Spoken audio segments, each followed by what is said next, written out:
Hey guys, it's Kai here and welcome to another What I Eat in a Day video. If you don't know, I am on a journey to get to under 200 pounds through fasting and also through eating healthy plant-based meals.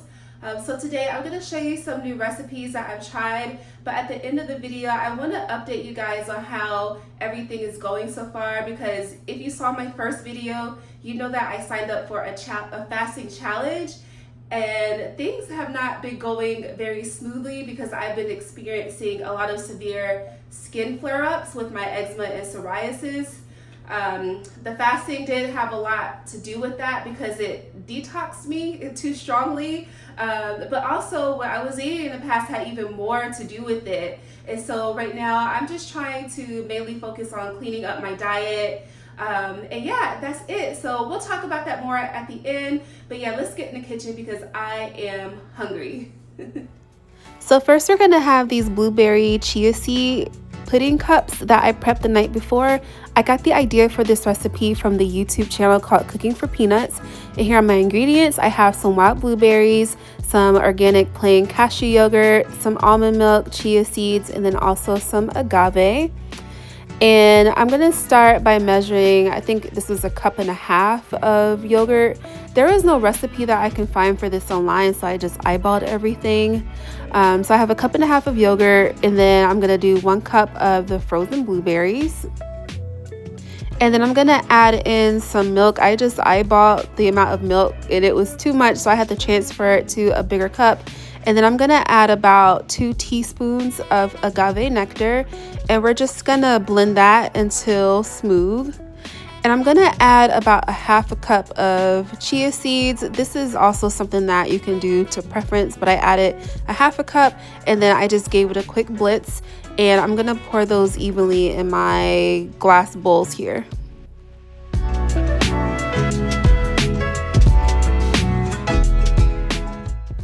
I decided to refrigerate those overnight, but I think it only takes about 3 to 4 hours to fully set up. And here are the ingredients for the creamy mixture that goes on top. I soaked 1 cup of walnuts and then also 7 pitted dates. And I'm just eyeballing this again because I couldn't find a recipe, but I'm just gonna put those in the blender with some almond milk, a little bit of agave, and some vanilla. And I'm gonna keep adding a little bit to it at a time until I get the flavor and the consistency that I want. And this is what I wanted, something like more light and kind of whipped and slightly runny. And I'm just gonna pour those evenly on top. As you can see here, the chia seed pudding is fully set up. But yeah, adding this topping is optional. You don't have to, but I find that I like the way that it looked, and I like that it gave it a little bit of contrast. And now I'm just giving those a light shake to even those out. And then I have some blueberries that I'm gonna garnish with on top of each bowl just to make it look pretty.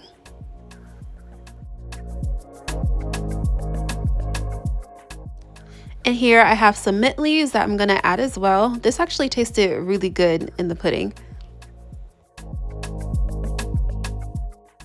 And here is the final product. So this is my first time making chia seed pudding, and it wasn't bad. I just felt like I needed more sugar because the chia seeds tasted really watery. But if it wasn't for it being not sweet enough, I think it would have been perfect. And the whipped cream topping was okay. I don't think it was entirely necessary, but I did have a lot left over that I'll probably try again in another recipe. So next we'll be making this plant-based jackfruit quote-unquote chicken salad, and I do think this is a fully raw recipe if I'm not mistaken. So let's start off with making our own mayo, and this is going to be cashew based. I had some cashews that I soaked overnight. That's 1 cup of cashews, some garlic powder, some Dijon mustard, some lemon, and then also some salt to taste. And we're just going to add it all in the blender and blend it until smooth.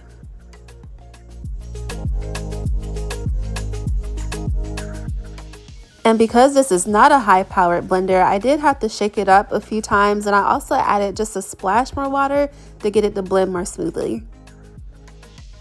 And this is how it turned out. You guys, I am so shocked that this came out to be like almost the exact same texture and taste as mayo. This is probably one of the most exciting things I have ever made as a plant-based vegan. And I made this a day in advance, so I'm just going to store that in the fridge so that it can be nice and cold for when we make our recipe the next day. So here I have some canned jackfruit that I rinsed and drained, and I'm just going to tear it apart with my hands. This took about 10 minutes. It would be a lot faster if you did it in the food processor. So here is what it looks like fully shredded, and then to that I'm going to add some dill, some black pepper, also some 2 ribs of chopped up celery, and we're going to have some capers, some onion powder, also some of the mayo that we made last night, and then some sea salt to taste. And I'm just going to put everything in the bowl and mix it together.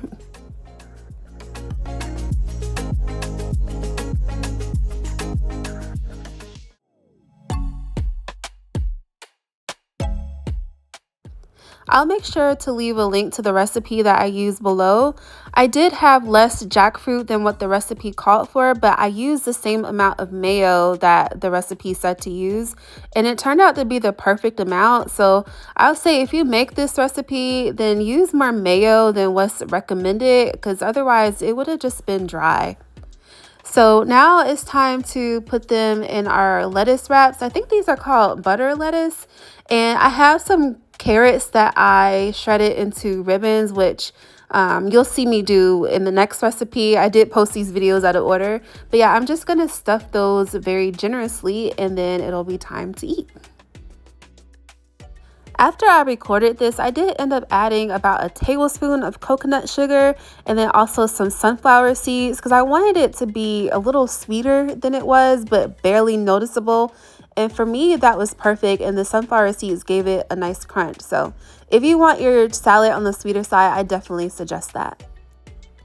So now we're going to make this, I guess, rainbow salad with this creamy balsamic dressing. And I'm going to start with cooking the quinoa. I just used like a half a cup of quinoa, and then I filled it with the necessary amount of water and let that cook away in the rice cooker. And we have here our beautiful rainbow of veggies that we're going to use in the salad, starting with these rainbow carrots that I found at Trader Joe's. We're going to be using a purple cabbage, or do you call it red cabbage? Anyways, we're going to have an orange bell pepper and also a red bell pepper. And I'm going to just julienne the carrots, and then I will chop everything else into thin strips and put it in the salad bowl.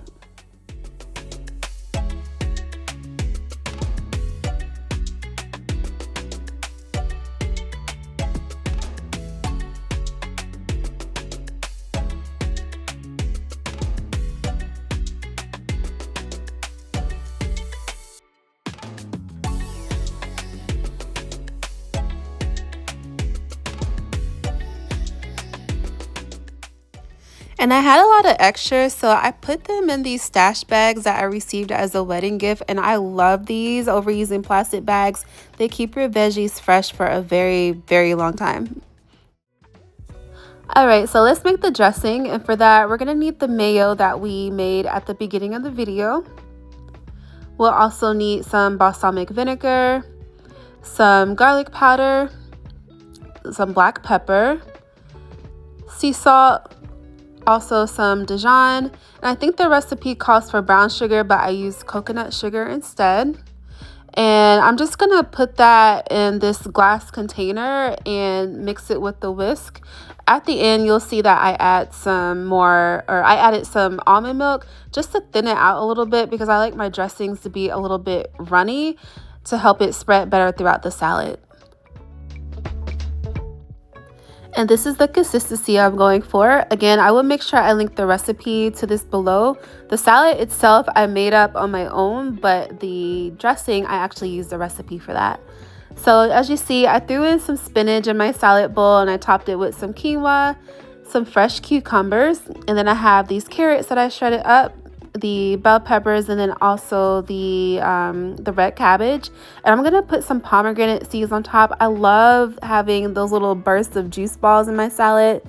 And I'm gonna add some sunflower seeds for some more crunch and some added protein. And here's the salad. Let's just admire how pretty it looks before we put the dressing on. So now we are going to garnish that with the dressing, and then that is it. This salad was so good. The only thing I was missing that I did not put in this video was some salt. You need some salt to balance out all the sweetness. Other than that, it was perfect. So for a snack that day, I had this chocolate bar that I found at the refrigerated section at Whole Foods over where the milk and the yogurt is, and it only has 7 ingredients. So coconut oil, cacao powder, coconut flakes, pecans, vanilla, and pink Himalayan sea salt. And I'm gonna open it for you to show you what it looks like because it's really, really good. But it is a little bit on the sweeter side, and I have to be careful with that because of my skin. So I cut this up into 3 even sections. As you see, it kind of already has like the indents in there. And then I cut it into some smaller pieces, and I snacked on a third of that and shared the rest with my husband. But this is a really good indulgent treat. I highly recommend it if you have a Whole Foods in your area, and I also saw it at Sprouts too. Hey guys, so as promised at the beginning of the video, I said that I would give you guys an update on my goal to getting under 200 pounds. A few videos ago, I said that I signed up for a fasting challenge through the Healthy Alternative YouTube page.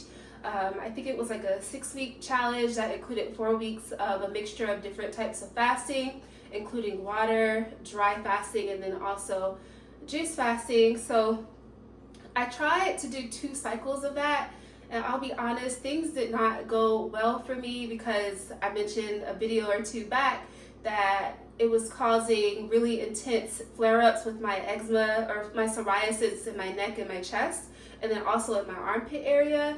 And so I did the fasting prep. I did 1 round of fasting. I had to end it early because my skin was itching too bad. And then I tried to rejoin the 2nd week for the fasting, and I had to end the fasting process early again because my flare-ups were just intolerable. A lot of people in the group were saying that they also got rashes, but theirs would go away after a day or 2 versus for me, since I actually have a skin disease, mine would actually get worse and more intense over time. So that's why I would have to cut the fasting short, unfortunately.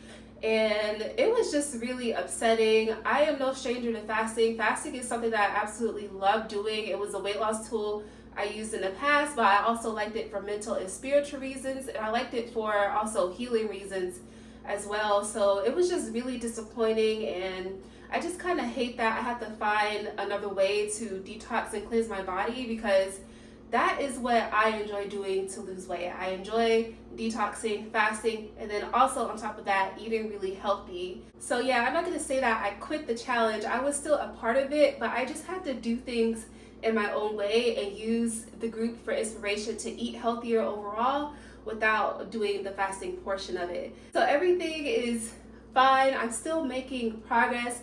So far in the past 5 weeks, I think it's been 5 weeks, I lost 11 pounds, but because I was fasting, I gained back 2. So a total of 9 pounds lost. And I thought I would lose like 20 pounds by now, honestly, but I am not mad about the 9 pounds that I lost because I had 31 pounds to go to get to my goal to get under 200 pounds, and now I only have like 22 pounds left. So 9 pounds lost, that's 9 pounds I no longer have to worry about. And I also have gained some growth from losing that 9 pounds because it took a lot of change to get there. So I'm proud of myself. I'm proud of the commitment that I made to this, and from now on I won't be fasting for a while, but I will be working on what I eat to get my skin in a better condition. Right now, eating whole food plant-based is helping, but I still have flare-ups a couple of times a week. They're not as intense as they were when I was fasting, but it does get a little unbearable and uncomfortable sometimes. In the past, I said I couldn't sleep. Now I can sleep at night, but it's interrupted a lot throughout the night because I have to wake up to itch for several minutes, and then I'll try to go back to bed. So yeah, that's really annoying. It's annoying walking around with itchy red skin all the time. I'm always paranoid how it looks, other people seeing it. I just don't like it. So the way I've been eating right now is fine, but I do think that I have to take it a step further. A lot of people that have skin issues, when they go the natural route to heal their skin or reverse the issues, they often do something called the elimination diet, where they reduce what they eat to a few simple unprocessed foods with very little added ingredients. and that will help their body rest. They'll just eat those things, let their skin heal, and then after several weeks, they'll build on top of that. And while you're building up your diet, you also have to pay attention to how different ingredients react with your body, because that will tell you what has been bothering you. So I know that I've reduced what I eat by a whole lot, and my diet is extremely like the healthiest I've ever eaten, but I'm gonna have to reduce it even more, unfortunately. I think what I'm gonna try next is just eating all fruit for a few days to see how that goes. Even with that, I have to be careful because of the fruit sugars. And let me tell you, when you have a skin disease and you're at an intense level of healing, your skin will be even reactive to the healthiest ingredient. Like I remember one time a couple of years ago, I couldn't even eat watermelon because it just made my skin flare up. But because your skin is just in such a sensitive state, you have to pay attention to those things. So I'm gonna start with some fruit. That's why I have some fruit here. If that's too much, I'll probably switch it to, I remember one time I did potatoes and green beans, and I ate just that with like just some salt and some garlic powder to season it. And I ate that for a few weeks, and my skin did so much better. And from there, I was able to, again, expand my diet and add more to it. But I had to get all of the things that were bothering my skin out of the way, completely clear it out so that I could let my skin rest and then also get to know my body as I was going through the whole process. So yeah, I do have another what I eat in a day video coming out next week because these videos are recorded a week in advance. But then after that, I will update you guys on what I'm doing to heal my skin. If I do end up fruit fasting for several days, I'll record that and let you know how it's going. My goal is to do 5 days of fruit fasting. If I have to end it early, I will, but if it goes well, I'll probably go even longer just so that I can let my skin heal like it needs to. And then hopefully after that, I'll be able to eventually get back to the point where I can fast again. But right now, fasting is just too intense for my skin. I can't take it anymore, and I have to give it a break, unfortunately. So yeah, I will see you guys next week. That's gonna be it for this video. I hope that you enjoyed the recipes. Thank you so much for watching. Like, comment, subscribe, and I will see you later.